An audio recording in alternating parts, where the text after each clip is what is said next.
We've really seen an unprecedented sequence of events take place all through the night that led up to the hanging of Yaqub Memon.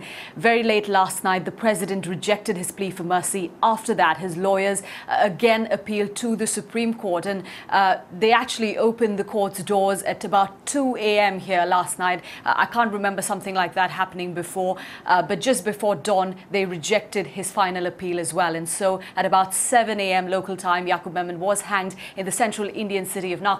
That's 22 years after a series of explosions rocked the city of Mumbai.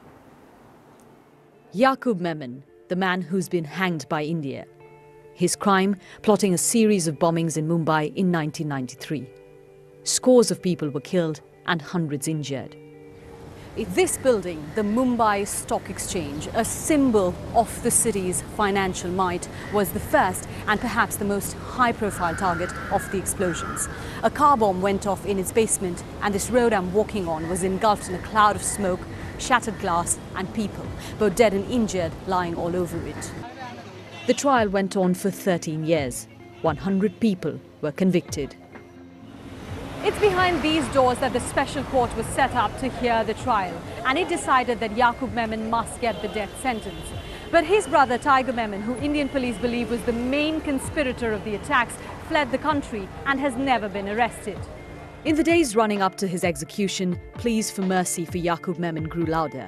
A group of top lawyers, politicians and activists wrote to India's president saying Yaqub Memon's sentence is unfair. These two sets of states. Writer Dilip D'Souza was one of those who signed it. There are his co-conspirators in this case, some of whom are also sentenced with him, and they've not been sentenced to death. And yet, some of those are the people who actually placed these ghastly bombs. So, why was this difference made? And it obviously raises questions. With opinions sharply divided on the hanging, security has been tightened in Mumbai to ensure that the city that was shattered 22 years ago doesn't face trouble again.